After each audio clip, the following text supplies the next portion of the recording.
مطابق اس سال مفتی صاحب نے اس کا آغاز بھی کر دیا اور اس کا نمونہ بھی پیش کیا گیا، جس کو آپ نے دیکھا کہ چھوٹے چھوٹے بچوں نے کتنے بہترین انداز میں، خوبصورت انداز میں تقریر اور مکالمے وغیرہ پیش کیے۔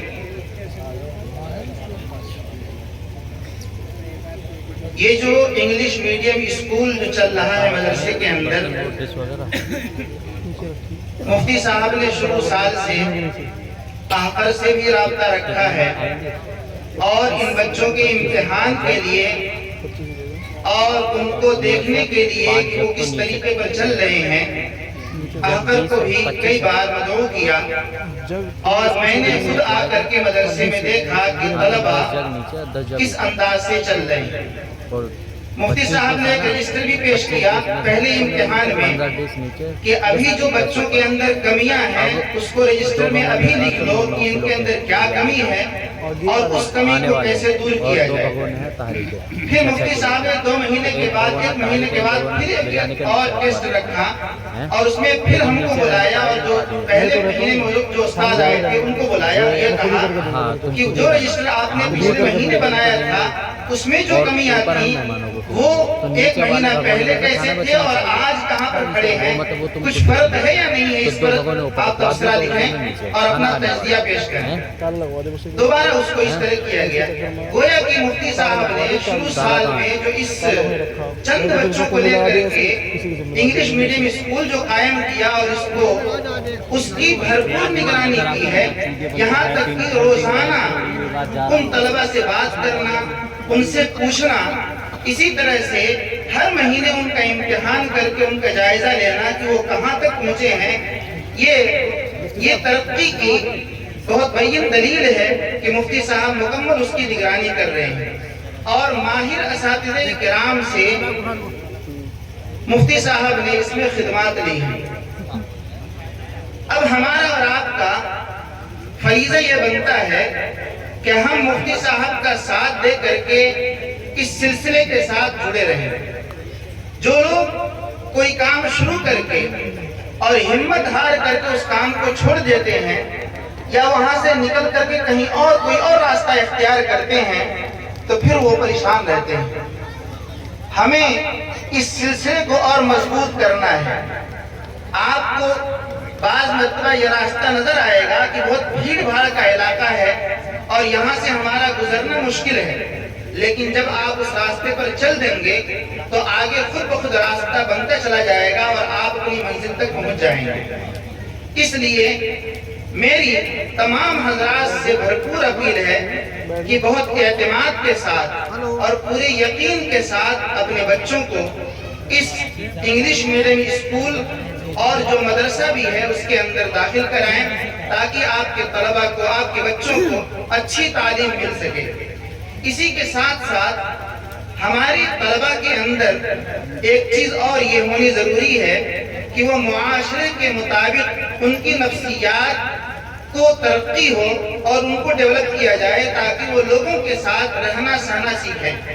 کہ لوگوں کے ساتھ کیسے رہنا چاہیے۔ ظاہر ہے ہم کسی جنگل میں پیدا نہیں ہوئے، ہم سب ایک معاشرے میں پیدا ہوتے ہیں جہاں کچھ ہمارے پڑوسی ہیں، کچھ ہمارے رشتہ دار ہیں، ایک ہمارا چھوٹا گھرانہ ہے اور ایک ہمارا پورا محلہ ہوتا ہے۔ ان سب کے جو حقوق ہیں ان حقوق کی رعایت کے ساتھ زندگی گزارنا اور ان کے حقوق کو ادا کرنا اور ان کے حقوق کو جاننا، جب تک ان حقوق کو جانیں گے نہیں ان حقوق کی ادائیگی بھی مشکل ہوگی۔ اس لیے ہمیں سب سے پہلے ان حقوق کو جاننا ہے اور یہی تمام چیزیں جناب محمد رسول اللہ صلی اللہ علیہ وسلم نے اپنی تعلیمات کے اندر ہمیں بتائی ہیں۔ لہذا اس مدرسے کے اندر جو انگلش میڈیم اسکول بھی ہے، ہم اگر اپنے بچے کو تعلیم دیتے ہیں تو یہ بچہ ہمارا اخلاق کے اعتبار سے بھی اور تعلیمی اعتبار سے انتہائی مضبوط ہوگا اور معاشرے کے لیے انشاءاللہ بہت مفید ثابت ہوگا۔ اس لیے سب حضرات اس کی کوشش کریں اور اس کی بھرپور مدد بھی کریں۔ دوسری بات، جو عوام کے لیے بھی ہے اور ان خواص کے لیے بھی ہے جو آج یہاں سے فراغت کی سند حاصل کر کے عوام کے درمیان جانے والے ہیں، کہ آپ اپنی قدر کو پہچانیں۔ آپ کے ذمے اللہ تبارک و تعالیٰ نے جو فرائض عائد کیے ہیں اور جناب محمد رسول اللہ صلی اللہ علیہ وسلم نے جن چیزوں کی تعلیم دی ہے وہ آپ کی اولین ترجیح ہوں۔ بڑے دکھ کی بات ہوتی ہے جب کسی جگہ سے یہ شکایت ملتی ہے کہ ہمارے مسجد کے امام صاحب اگر 2 نمازیں نہیں پڑھاتے ہیں تو ان نمازوں کو پڑھتے بھی نہیں ہیں، یا اسی طرح سے یہ شکایت آئے کہ ہمارے محلے میں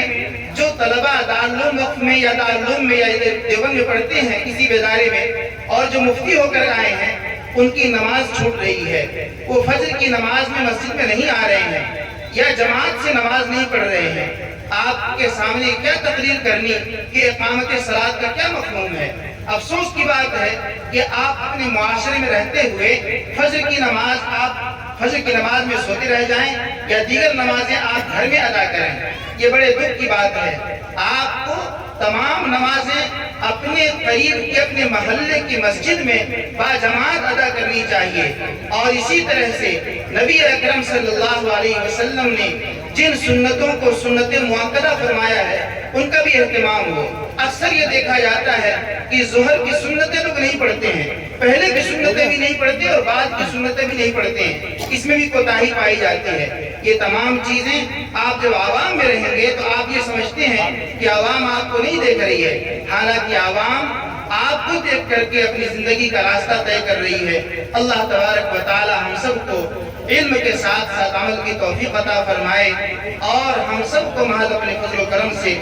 ہم سب کی مغفرت فرمائے۔ السلام علیکم ورحمۃ اللہ وبرکاتہ۔